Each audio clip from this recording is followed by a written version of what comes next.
আসসালামু আলাইকুম। আমি বলেছিলাম বাংলাদেশ সময় 10টার সময় আসবো। অ্যাকচুয়ালি আমি খুব স্যাড, মন খারাপ। কারণ বাংলাদেশের এমন একটা সিচুয়েশন এখন, যেটা হচ্ছে আমাদের অ্যাকচুয়ালি গত 16 বছরে আওয়ামী লীগ গভর্নমেন্ট আমাদেরকে রন্ধে রন্ধে ভারতীয় লোকজনকে ঢুকিয়ে এমন একটা সিচুয়েশন তৈরি করে দিয়ে গেছে। এই যে মনে করেন, আমি এক সিনিয়র অফিসারের একটা স্ট্যাটাস আপলোড করেছি, ওখানে দেখবেন। আমি নিজে জানি, আমার কিছু বন্ধু বান্ধব আছে, মনে করেন বাংলাদেশের যে কোনো সামরিক তো আছেই, যে কোনো সেক্টরে তারা ভারতে প্রশিক্ষণের ব্যবস্থা করে, ওখানে নিয়ে যায়, নিয়ে বিভিন্ন ধরনের ট্র্যাপ করে একটা অংশ তাদেরকে তাদের পক্ষে কাজ করায়। এবং এটা যখন সরকার এটা আগে যেটা করতো লুকায় চোখায় করতো, এখন তো এটা ওপেন হয়ে গেছে গত 16 বছরে। ইভেন আমি যখন চাকরিতে ছিলাম, প্রথম আমি বললাম না, আমি সিও প্যারাকমান্ডো ব্যাটালিয়ন ছিলাম, যখন 1 মাস পরে আমাকে বললো যে ইন্ডিয়ান স্পেশাল ফোর্সের সাথে আমাদের একটা জয়েন্ট ট্রেনিং করতে হবে। ইট ইজ অ্যাবসার্ড যে কোনো দেশের সিচুয়েশনে। আমি কি বলবো, যাক, এত ইতিহাস বলে লাভ নেই। সিচুয়েশনটা যেরকম, এটা প্রেজেন্ট সিচুয়েশন নিয়ে কথা বলি। ফার্স্ট হচ্ছে, আমি অনেক হাহা রিয়েকশন দেখতেছি। মানে যেহেতু আমি আগের থেকে ঘটনাটা বলছি যে আমি আসবো, সো বটরা রেডি হয়ে আছে আর কি। এনিওয়ে, যুদ্ধ চলবেই। প্রথমে হচ্ছে বিমানবন্দরে যে অ্যাক্সিডেন্ট হয়েছে, আর এটা কি নাশকতা, অবহেলা, নাকি দুর্ঘটনা? অ্যাকচুয়ালি এটা নাশকতা বোঝার জন্য আপনাকে আইনস্টাইন হইতে হবে না। আপনি সিরিজ অফ দেখেছেন ঢাকার বিভিন্ন জায়গায়, চট্টগ্রামে যত ধরনের ইকোনমিক ইনস্টলেশন আছে যেটা দিয়ে আমাদের ইকোনমিকে এফেক্ট করা যাবে, এগুলোর উপর আক্রমণ চলতেছে। আর প্রফেসর ইউনিজেন ইকোনমিস্ট, সো এই অ্যাটাকটা হচ্ছে তার দিকে অ্যাটাক। এবং দেখেন, একটা চিরাগায় একটা লাইটার জাহাজ ডুবেছে, ওইটাও কিন্তু একদম মানে তীরের কাছে এসে ডুবছে, যাতে অন্যান্য জাহাজ এটি দিক দিয়ে আসতে না পারে। রাস্তা কিন্তু ব্লক করা। আমি অ্যাকচুয়াল গ্রাউন্ড জানি না, আমি একটা ইন জেনারেল যেটা বললাম, সবকিছুর মধ্যে এফেক্ট করতেছে। এই যে বিমানবন্দর, এটা হচ্ছে কেপিআই। কেপিআই মানে হচ্ছে কি পয়েন্ট ইনস্টলেশন, যেটা হচ্ছে যুদ্ধের সময় যে সমস্ত জায়গাগুলোকে মানে সাধারণ জনগণকে ঢুকতে দিবে না। এটা হচ্ছে তাদের নিজস্ব সিকিউরিটি থাকবে, নিজস্ব লোক ছাড়া, আইডি পাঞ্চ করা ছাড়া কেউ ঢুকতে পারবে না এই সমস্ত জায়গায়। সো এরকম একটা জায়গায় যেখানে একটা আগুন লাগলো, আপনারা দেখেছেন বিভিন্ন দায়িত্বরত মানুষের, ওখানে যারা দায়িত্বে আছে, যে 1.5 ঘন্টা একটা জায়গার মধ্যে, ওপেন জায়গার মধ্যে 1.5 ঘন্টা স্টেবল ছিল আগুনটা। ওই সময় তা নিবানো হয়নি, তাদেরকে ব্লক করা হয়নি। বাইরে থেকে যখন ফায়ার ফাইটার আসছে, কেপিআই এর দোহাই দিয়ে, যে উপরের পারমিশন লাগবে, দেয় নাই। কেপিআই দোহাই দিয়ে ঢুকতে দেয় নাই, আগুনটাকে বাড়তে দিছে। সো এখানে এটা কি নাশকতা কি নাশকতা না, এটার কোনো ডাউট নাই। এটা যে কেউ জিনিসটা বুঝবে। সবচেয়ে ডেঞ্জারাস যে জিনিসটা, সেটা হচ্ছে এই নাশকতাটার সাথে বাংলাদেশের গোয়েন্দা সংস্থা ডিজিএফআই জড়িত। হ্যাঁ, আমাকে বলতে পারেন ভুয়া, আমি কোত্থেকে পাইলাম। এর কথা হচ্ছে, ডিজিএফআই অপারেটিভ বিমানবন্দরে কাজ করতেছে, ইনফরমেশনটা তার কাছ থেকে আসছে। এবং আপনি হিসাব করে মেলান, 2014 ইলেকশনের আগে যত ধরনের জ্বালাও পোড়াও আক্রমণ হয়ে বিএনপির উপরে দায় দিছিল, সব কিন্তু করছে ডিজিএফআই, ডিবি, ওই যে কাউন্টার টেরোরিজম ইউনিট একটা আছে না। সো এটার সাথে আরো একটা ইনফরমেশন আমাকে দিই। যখন এই গুদামে আগুন লেগে কালো ধোঁয়া উপরে উঠতেছিল, তখন ডিজিএফআই মেজর জেনারেল জাহাঙ্গীর কোথায় ছিল জানেন? উনি গল্ফ খেলছিলেন। এবং আগুন কিন্তু লেগে গেছে, হয়েছে। মনে কথা হচ্ছে, একটা জেনারেল, যে গোয়েন্দা সংস্থা, যেখানে $1 বিলিয়ন সরকারের পুড়ে গেছে, এরকম একটা সিচুয়েশন সময় উনি গল্ফ খেলতেছেন আরেকজন জেনারেলের সাথে, আমি আর নামটা বললাম না। যখন এই জিনিসটা একজন জিজ্ঞেস করলো, তখন একজন দূর থেকে শুনছে, যে বলতেছে যে এখন দেশে অনেক কিছুই হবে, যে ওখানে আগুনের কথা যখন তাকে দেখানো হয়েছে হবে। একটা জেনারেল তো ওখানে কাম অ্যান্ড কোয়াইট থাকতে পারে না। তখন আমার কাছে, আমি ভাবলাম যে যে সরি নাম না বলি না, আমাকে খবরটা দিয়েছে সে কি আমাকে ফেড করার চেষ্টা করছে, পরে দেখলাম না, ফেড করার চেষ্টা করতেছে না। সো এটার কারণ কি, পরবর্তীতে আমি আরো ডিগ ইন করেছি, ডিগ ইন করে যেটা জানলাম এটার পিছনে জেনারেল ওয়াকার আছে। কারণটা হচ্ছে এই 22 তারিখে অফিসারদেরকে নিতে হবে আইসিটি আদালতে, এবং উনি আগের থেকে জানতো। আপনার একটা জিনিস দেখেন, আমরা যখন সেনাবাহিনীর বিভিন্ন লুপহোল, অন্যান্য বাহিনীর লুপহোল নিয়ে কথা বলি, তখন আমরা সেনাবাহিনীকে মেলাইন করার চেষ্টা করছি। আমি কয়েকদিন আগে 2 দিন আগেই তো লিখলাম যে সিভিল এভিয়েশন, ওখানে এয়ারফোর্সের ডোমিনেশন নিয়ে, তখন আমাকে বললো আমি এয়ারফোর্সের সাথে গন্ডগোল লাগাই দেওয়ার চেষ্টা করছি। It's not air force, it's not navy, it's not army, it's Bangladesh. আমরা যেটা চেষ্টা করতেছি সেটা হচ্ছে, আমরা চেষ্টা করতেছি হচ্ছে সেনাবাহিনীকে সিধা করার জন্য। আমরা আর্মির এগেনস্টে কোনো প্রপাগান্ডা করতেছি না, কিন্তু এরকম একটা সিচুয়েশনে আর্মির এগেনস্টে প্রপাগান্ডা করতেছি। আচ্ছা ভাই, এর আগে যে 3টা লেফটেন্যান্ট জেনারেল, 4টা লেফটেন্যান্ট জেনারেল, একটা মেজর জেনারেল ভারতে পালায় গেল, শত্রু দেশে পালায় গেল, সেনাবাহিনী থেকে একটা ইয়া দিছে যে এটার জন্য আমরা লজ্জিত, আমাদের ভাবমূর্তি ক্ষুণ্ণ হয়েছে। চাকরিরত মেজর জেনারেল কবির ভারতে পালায় গেল, এটা কি সেনাবাহিনীর ভাবমূর্তি ইয়া হয়েছে? অন্য যে কোনো দেশ হলে গভর্নমেন্ট থেকে আইএসপিআর সেনাপ্রধান নিজে অ্যাড্রেস করতেন যে এরকম একটা জিনিস হয়েছে, আমরা টেক কেয়ার করতেছি, এই জিনিসটা ফিউচারে যেন না হয়। বাট আমরা কি করতেছি, আমরা এখন ইনভেস্টিগেশনে বাইরে হইতেছে যে কয়েকদিন আগেও সে ব্যাংকের অ্যাকাউন্ট থেকে টাকা তুলছে, সে পালায় যাওয়ার পরেও। সে এই পালায় যাওয়ার আগে ইন্ডিয়াতে গেছে, গিয়া কোন বাসায় থাকবে, ভাড়া টাড়া সবকিছু দেখে আসছে, কোথায় ভাড়া থাকবে, কোথায় উঠবে। এখন আবার তথ্য বের হয়েছে যে গোয়েন্দা সংস্থার লোক তাদেরকে জানাইছে যে আপনার জন্য উত্তরণ বিল্ডিং সেট করা হয়েছে। 9 তারিখে যাওয়ার আগে তাকে শুভেচ্ছা দেয়, সমস্ত মেসেজ এখন কিন্তু আউট হচ্ছে। আমি জাস্ট কিছুক্ষণ আগেই মেসেজগুলো দেখলাম। সো গোয়েন্দা সংস্থাগুলা এই জিনিসগুলো, একজন জেনারেল হ্যাপেন্স টু বি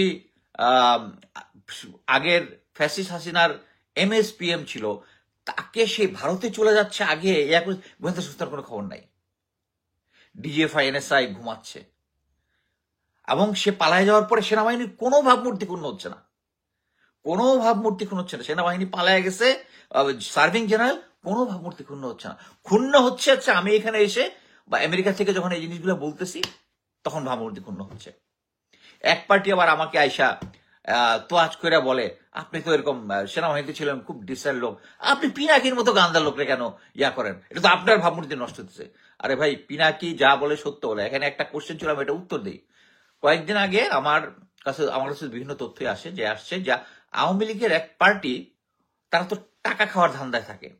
তারা এখন যে তারা একটা শ্যাডো ক্যাবিনেট বানাইছে ইন্ডিয়াতে, তাদেরকে গিয়ে বলছে আমরা পিনাকিরে ইয়াতে মাইরা ফেলবো, কি বলে প্যারিসে মাইরা ফেলবো, এটা টাকা বরাদ্দ চাইছে। তথ্যটা আমি পিনাকি দ্বারা কল দিছি। আমি দিয়ারে বললাম যে দাদা, একটা তথ্য আছে, আপনাকে আওয়ামী লীগের একটা পার্টি এরকম মাইরা ফেলার চেষ্টা করতেছে।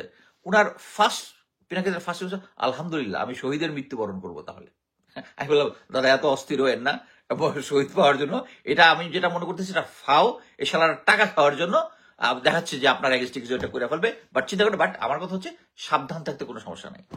তো উনার যে ইনস্ট্যান্ট রিয়াকশন দেখছি, তাতে উনার অন্যান্য যে সমস্ত সমস্যা আছে ওইটা আমার সমস্যা না। আমি জেনারেল পিনাকি দাকে পছন্দ করি, তার বিশ্লেষণ পছন্দ করি, কিন্তু আমি কিন্তু 3বার উনার এগেস্টে, উনি যে সময় আইকিবির পক্ষে বসে সাথে সাথে আমি দাঁড়াইছি। আমি কারো অন্ধভক্ত না, কোনো রাজনৈতিক দলেরও না, কোনো ব্যক্তিরও না, বাট পিনাকি দা হচ্ছে দেশপ্রেমিক, এটা হচ্ছে ফাইনাল। আচ্ছা, এখন ওই জায়গায় আসি। জেনারেল কবির এর আগে 5টা সেনা কাস্টাডিতে থাকতে এদের নামে ওয়ারেস্ট ওয়ারেন্টে বের হতে পালাই গেছে। জেনারেল ওয়াকারের নিজেরও ভাবমূর্তি ক্ষুণ্ণ হয় নাই, সেনাবাহিনীরও ভাবমূর্তি ক্ষুণ্ণ হয় নাই। বাট এখন আমরা বললে হচ্ছে সেনাবাহিনী, এবং এক পার্টি এসে বলে যে এখন তাদের ভাড়া করা লোক। আমি তো রিসেন্টলি দেখলাম আমার এগেনস্টে আর কি বলে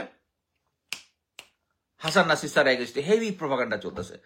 আমি এটা তো অভ্যস্ত, আমি ফ্যাসিস্ট হাসিনার সময় এটা দিচ্ছি, এগুলো আই ডোন্ট কেয়ার।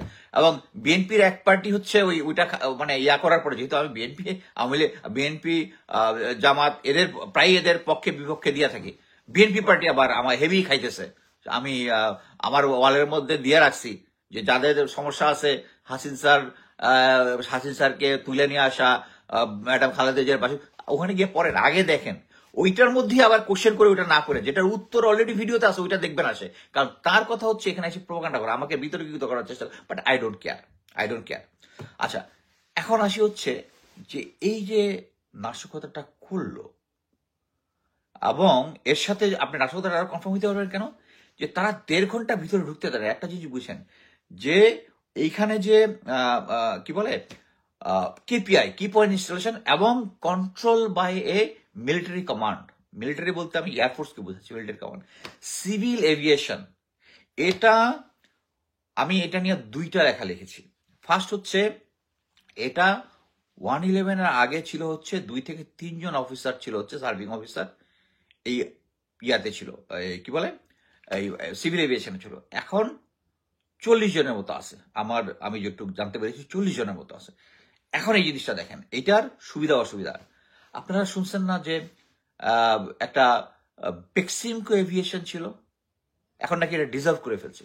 এই বেক্সিমকো এভিয়েশন একজন এয়ারফোর্সের পাইলট, তাদের হেলিকপ্টার গত বছর 3 এবং 4 আগস্ট স্ট্যান্ড বাই রেখেছে, পাইলট সহ। এবং এটার যে একটা সিস্টেম আছে, যে তুমি যদি ফ্লাই করতে চাও তাহলে এটার লগ ইন করতে হয়, টাওয়ারে জানাইতে হয়, কাগজি কারবাই আছে কিছু, কোনো কাগজি কারবাই করে নাই এখানে আছে, বাট এটা যাতে কোথাও নোট না হয়, ঠিক আছে? কারণ আচ্ছা, এইটা যখন শেষ হয়ে গেল, 5 আগস্ট হয়ে গেল, বেক্সিমকো এভিয়েশন জানাইতেছে যে বেক্সিমকো এভিয়েশনের সাথে বেক্সিমকোর কোনো সমস্যা নাই, কি ইয়া নাই, কি বলে সম্পর্ক নাই, তাই নাকি? সম্পর্ক নাই। তো এটা দিয়ে সালমান এফ রহমান, সোহেল রহমান এরা তো চলছে, তাই না? এদের লোকজন চলছে।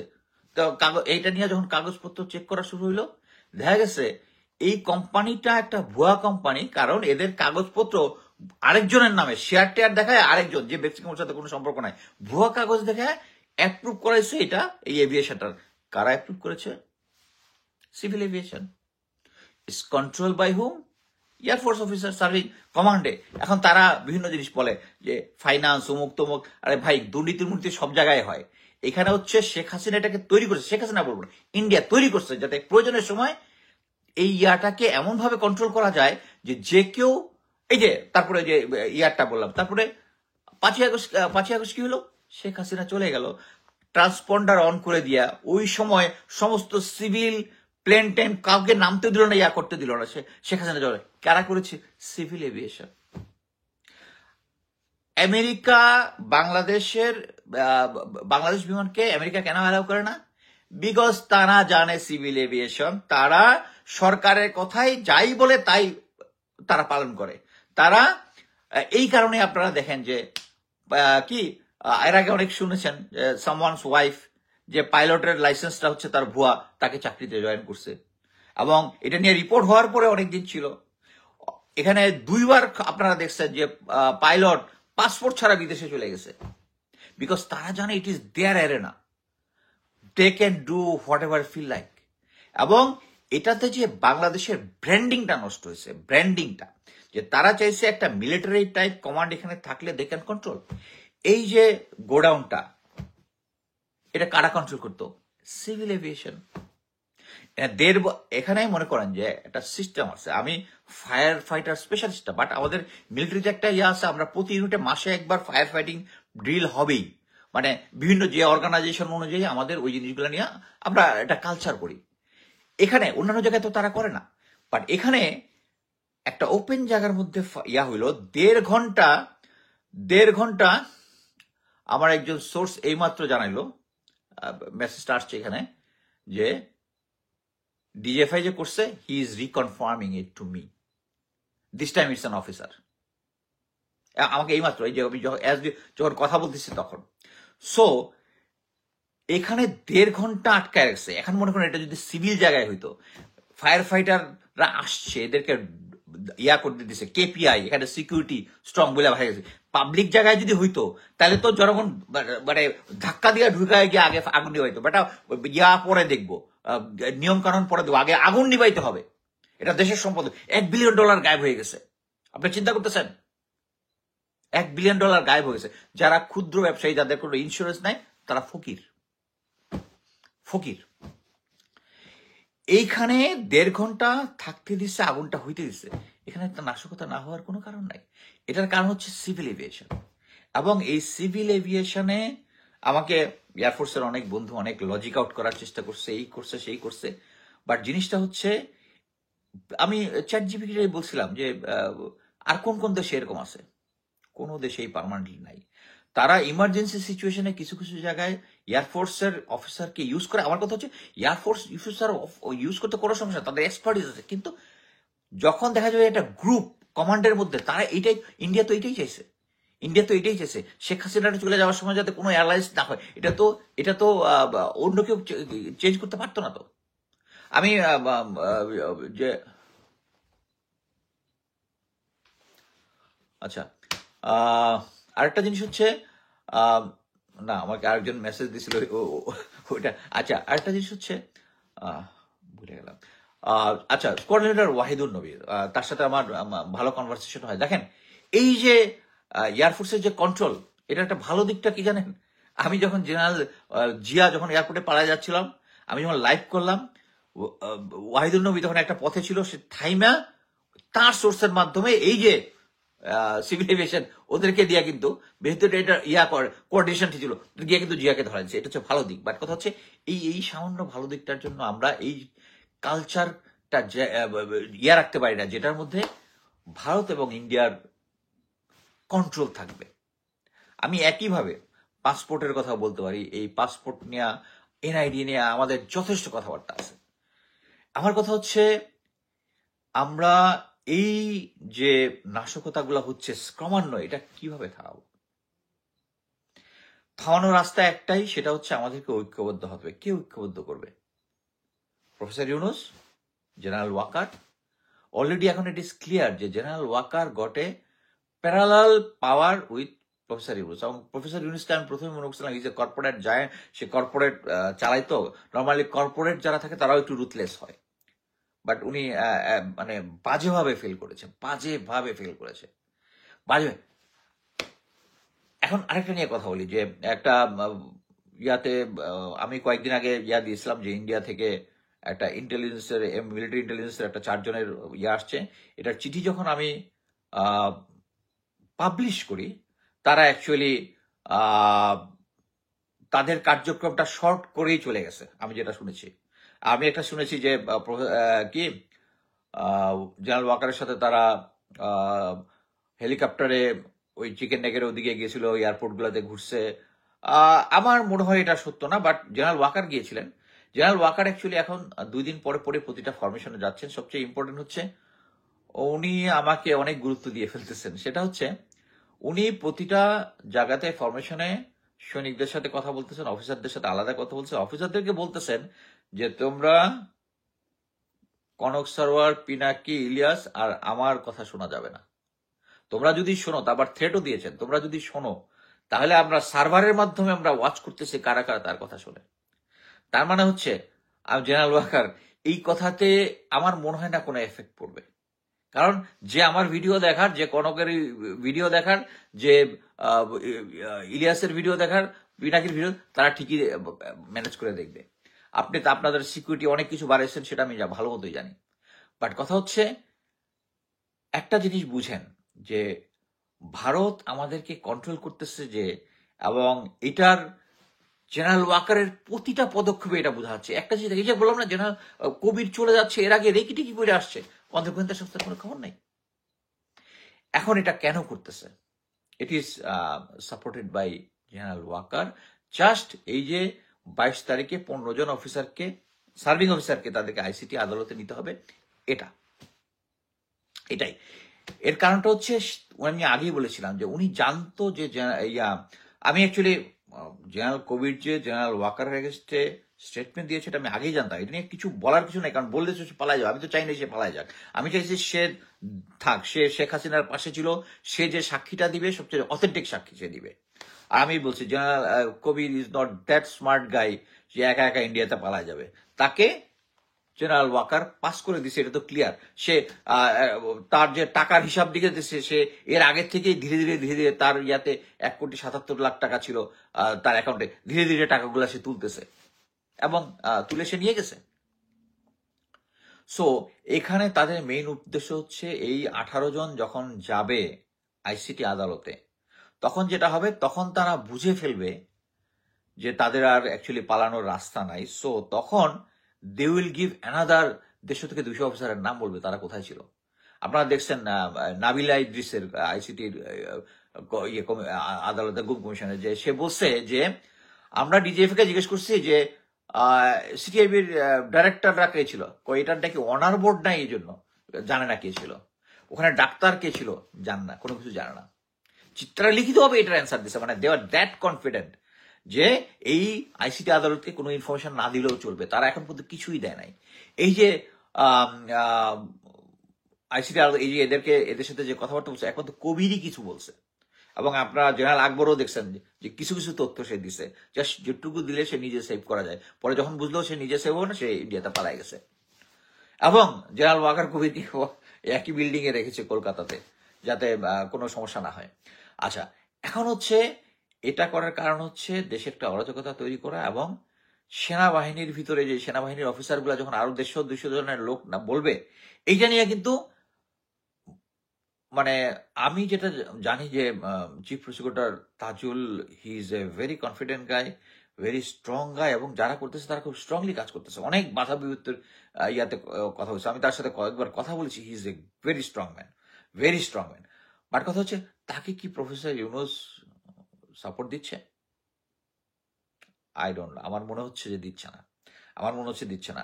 সবাই একটা জিনিস বুঝেন যে একটা সেনাবাহিনীর আগে 5 এখন 6 সার্ভিং জেনারেল 6 ইন্ডিয়াতে পালায় গেল। সেনাবাহিনীর ভাবমূর্তি ঠিক আছে, জেনারেল ওয়াকার হচ্ছে hero. Are you Dam, are you Dam? যে সমস্ত রিটায়ার্ড অফিসাররা এখনো জেনারেল ওয়াকারের স্তুতি বাক্য বলে করেন, you R A Dam sheet, Dam sheet. যে একটা সেনাবাহিনীর 5 জন জেনারেল পালায় গেল সার্ভিং থাকা অবস্থায় আর্মি কাস্টাডি থেকে, তবুও ভাবমূর্তি উজ্জ্বল। জেনারেল ওয়াকার একদম কি আগস্টের বীর। আমি অবাক হয়ে গেলাম, সাম ক্রেডিবল অফিসার এই সমস্ত জিনিস শেয়ার করতেছে। আর যারা আমাকে আমার বিভিন্ন স্টেটাস করে, তারা ওই যে শেখ হাসিনার আমলে আমাকে ইনবক্সে ফোন কইরা, মুস্তাফিজ গুড, ভেরি গুড, তুমি সত্যটা তুলে দিতেছ, তাদের একই জিনিস, একইভাবে তারা শেখ হাসিনাকে যেভাবে ভয় পাইতো, এখন জেনারেল ওয়াকারকে ভয় পাচ্ছে। আপনারা সেনাবাহিনীতে কেন ঢুকছিলেন? গিয়া এত শিক্ষিত লোক, কলেজের প্রফেসর হইতেন, গিয়া অন্য জায়গায় ঢুকছেন, সেনাবাহিনীতে কেন ঢুকছেন? সেনাবাহিনীতে কেন ঢুকছেন? আমাকে ফোন কইরা যদি আপনাকে অ্যাপ্রিসিয়েট করতে হয়, আপনি ওই জায়গায় গিয়ে 2টা কথা লিখতে পারেন না। এনিওয়ে, আমার যে বক্তব্য ছিল এটাই।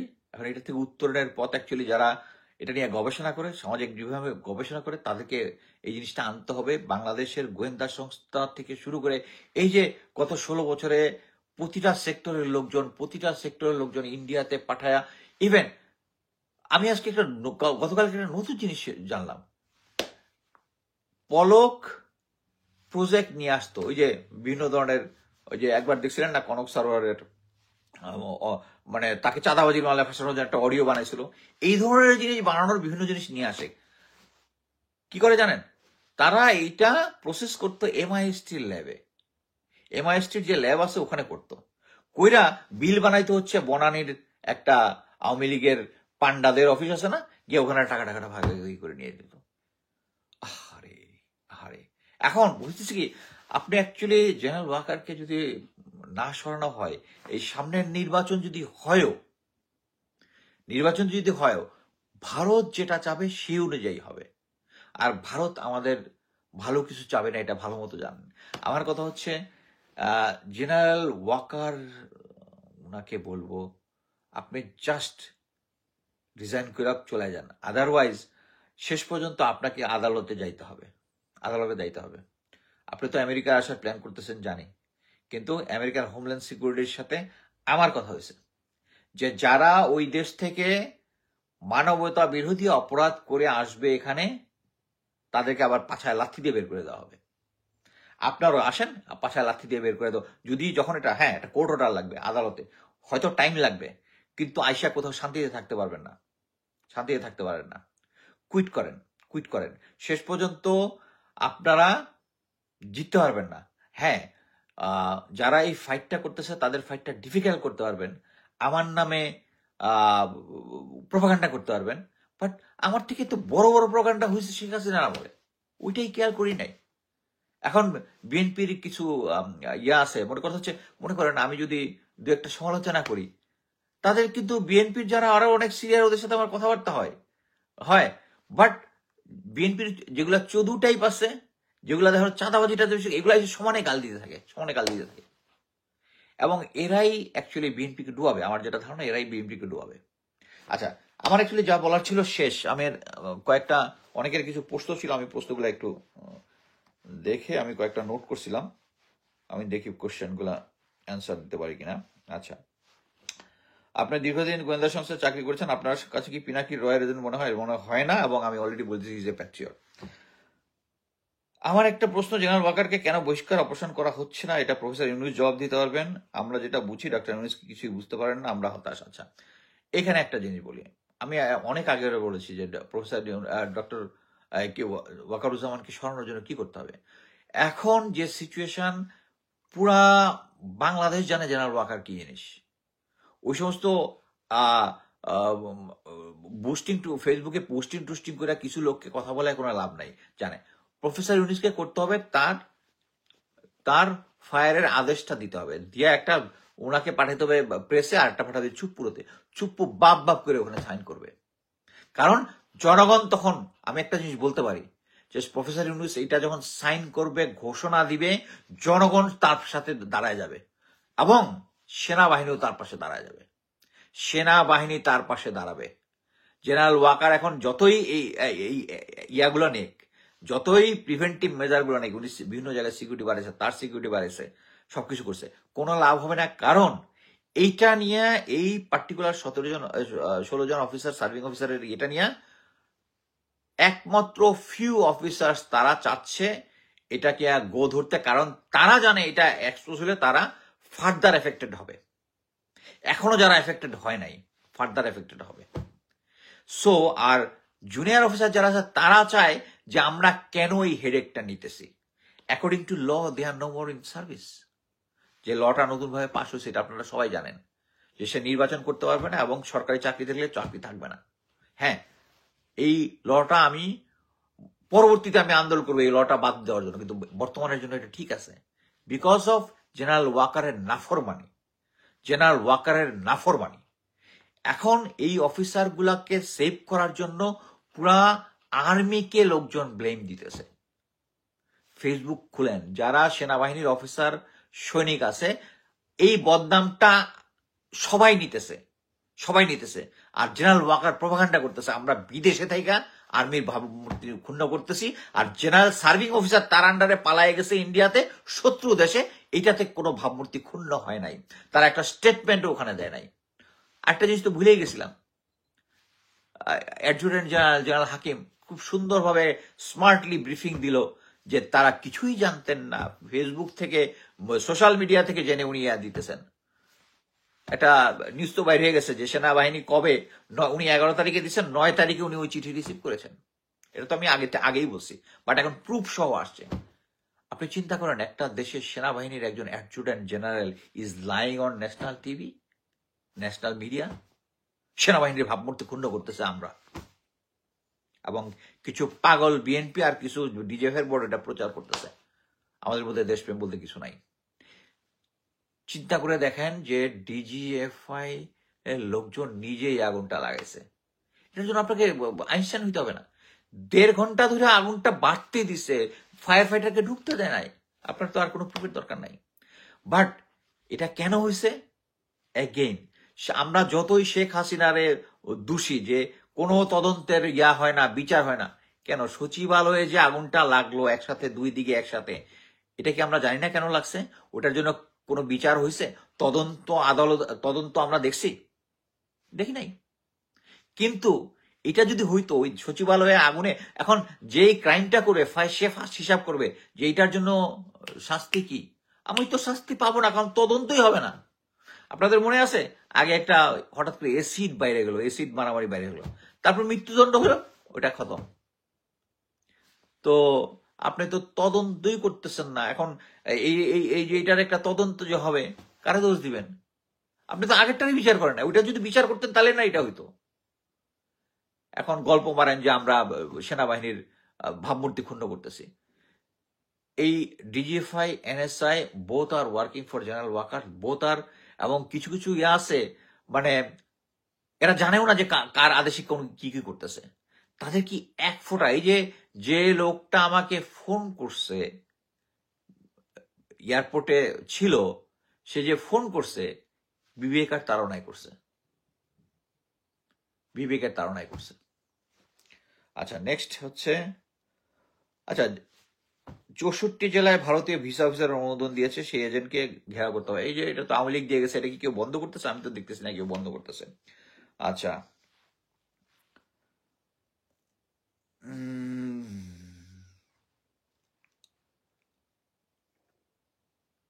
বাংলাদেশ কেপিআই, নিরাপত্তা অ্যাসেসমেন্ট, এগুলো সবই আলোচনা করছে। অ্যাকচুয়ালি আমার আর কোনো কিছু বলার নাই, যা বললাম ওইটাই। সিভিল এভিয়েশন থেকে শুরু করে সিভিল যত অর্গানাইজেশন আছে, এখানে মিলিটারি কমান্ড আনার ইয়াটাই হচ্ছে আমার এখানে মেইন বলবো, যে এই কমান্ডে আনার ফলেই শেখ হাসিনা পালায় যেতে পারছে, এবং অন্যান্য যে ক্রাইমগুলা, এবং তারা বাংলাদেশে এই যে এই আগুনটা লাগায় বাংলাদেশের ব্র্যান্ডিং, যে এখন দেখবেন এটা কিন্তু ড্রাস্টিক্যালি আমাদের এক্সপোর্ট ইম্পোর্টের মধ্যে, বিনিয়োগের মধ্যে, আমরা তো আমাদের নিজেদের কেপিআই ইয়াই করতে পারি না। তারা কি জানে না যে 1.5 ঘন্টা আগুনটা লাগতে দিচ্ছে, এইখানে এভিল একটা দেশের একটা ইয়ে আছে, তারা কি হিসাব কিতাব করে না? করে তো। বাংলাদেশের ব্র্যান্ডিং আস্তে আস্তে চলে যাচ্ছে, এবং এইটাই ভারত কিন্তু তাদের যেটা, শেখ হাসিনা চলে গেছে কিন্তু তারা কিন্তু সফল, কারণ তারা আমাদের ভিতরে তাদের জারদ সন্তানগুলাকে রেখে গেছে। এটার নাম আওয়ামী লীগ হওয়ার যেই হোক, বা গুপ্ত আওয়ামী লীগ হোক, তারা এখনো আছে এবং দেশের এগেইনস্টে কাজ করতে। বাংলাদেশের বড় বড় গোয়েন্দা সংস্থাগুলো তাদের পক্ষে কাজ করতেছে। আপনার কি দরকার? প্রফেসর ইউনূস, আপনি দয়া করে জেনারেল ওয়াকারকে সরাইলে স্টার্ট হবে, আদারওয়াইজ এই জিনিসটা চলতেই থাকবে। আর কোনো পয়েন্ট আছে কিনা? করে সত্য কথা, আমরা 16 বছর আগে যদি আমরা ওরকম মুখ্য শিকার। এনিওয়ে, আমার বক্তব্য এখানে শেষ করছি। আল্লাহ হাফেজ।